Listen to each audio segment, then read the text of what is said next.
Hey y'all, it's your girl EMANGETALIFE. I'm here at Caught Anytime Studios with Eli. He's gonna ask me a few questions and I'm gonna give you the answers. Let's get into it. I didn't really have any plans on moving out of Canada. I had a friend who's doing her PhD in business psychology and she was gonna write her thesis on the fact that when there are more women on a company's board, the company performs better. And New York City is like the city of businesses. So she said she was gonna move to New York City to do her thesis and she wanted me to come with her. So I said yes. I packed my bags up, I ended my lease, I sold my car, I told all my friends I was leaving. And then 1 week before we were supposed to go to New York, she bailed and went to Barcelona for a vacation. I was like in a really difficult spot at that point, but I decided to just go through with it because I had already ended my lease, I had already sold all my belongings. So I moved to New York by myself in the summer of 2023. And then I started pursuing my music career more heavily after that. I started making music in the summer of 2022 when someone in my family went to prison, and it came out of nowhere, but it happened. I was the main point of contact for this person and I had never been in that type of situation before in my life. So it was very frustrating and depressing and lonely and stressful to take on all this person's emotions and try to handle my own emotions and my own life at the same time. So I found myself getting really overwhelmed. So one day I was just mad and I was like, you know what, I'm gonna have to write about this because I need to channel these emotions into something. I've always been a poet. I've never really written music before. So I remember I just found a random beat on YouTube and I started putting my emotions out in a musical aspect. Yeah, a couple weeks after that, I wrote Off the Grid. And once I wrote Off the Grid, I was like, this is how I know I'm meant to be making music because that song is a banger.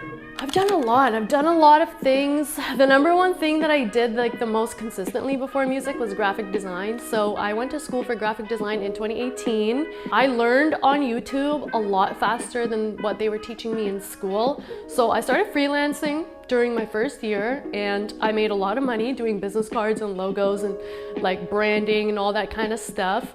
And by the time I finished, I was literally making so much money as a freelancer. I was like, I don't even want to apply for a job. So I just started a business where I was drawing digital portraits of people and a little bit of graphic design and stuff on the side. And then I decided to go back to school for web design. It was only 8 months, so that was pretty great for me because I didn't really like school that much. Once I graduated, I learned how to design websites, but I still didn't want to work for any companies, so I kept freelancing. And then I actually did get a job. I got a full-time job at a social media marketing agency during COVID.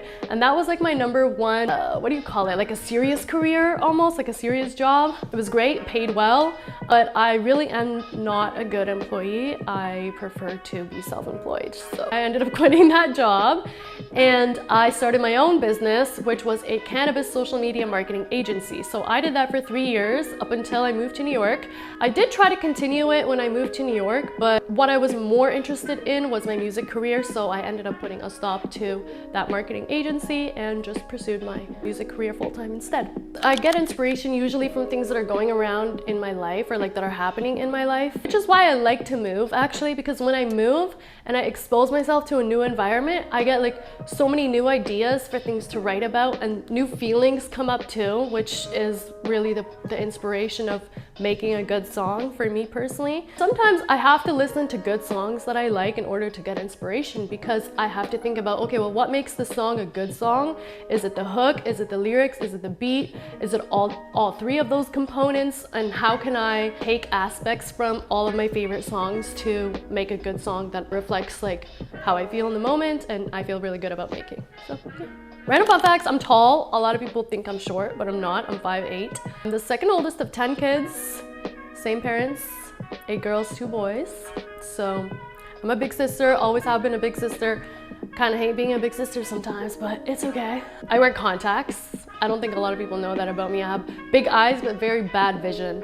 So yeah, my contacts prescription is -8.75. That's 3 fun facts. Okay, next question. So many people are constantly asking me, where are you from? And it's so hard for me to answer that question because I was born in Canada. So I'm my nationality is Canadian, but my ethnicity is Egyptian because both of my parents are from Egypt. They were born in Alexandria. But Egypt is in North Africa, so technically I'm African. But the culture of Egypt is Arab, so technically I'm Arab. So yeah, my background is Arab, my ethnicity is Egyptian, my nationality is Canadian. Hope that helps.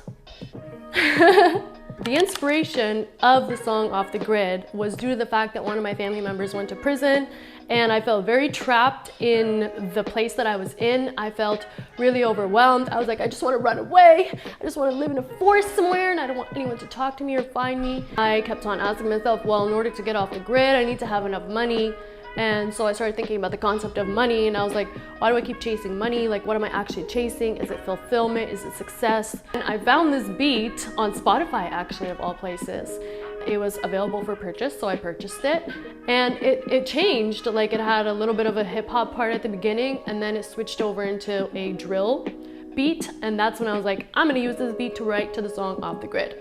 So that's how it kind of came into fruition. I recorded it in like the span of an hour or something like that at a studio in Toronto, and I also recorded No More Parties in Toronto at the same time that I recorded Off the Grid. Same day, same time, same studio. It was like Off the Grid, and then it was No More Parties in Toronto, and then I was like, I just made 2 bangers.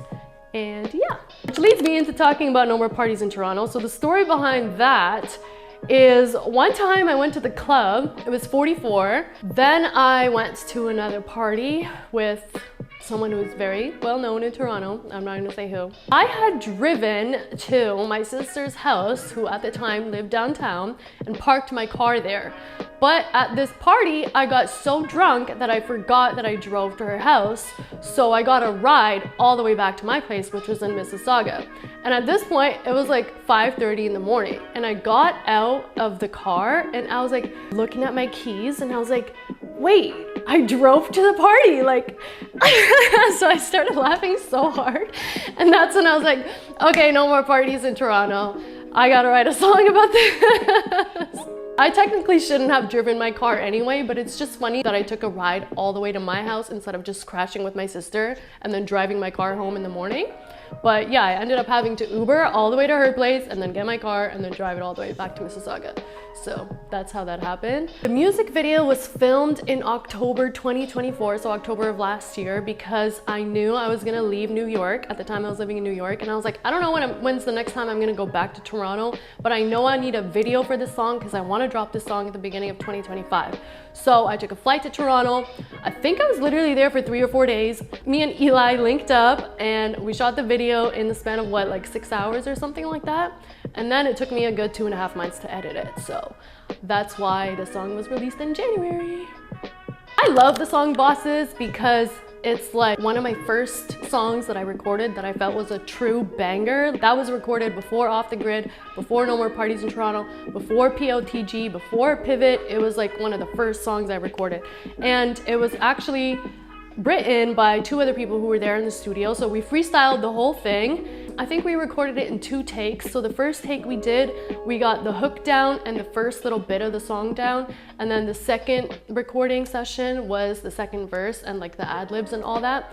And I remember it being one of those songs where my capacity to be a rapper was actually tested. Like, I'd never learned how to do breath control like that, or change my voice, or freestyle the ad-libs, or, you know, just like project confidence into the microphone. I felt like that was a really massive learning curve for me. So that's why I love Bosses so much. It just reminds me like this is where it all started, and it's a banger, and I talk my shit, which I love to do.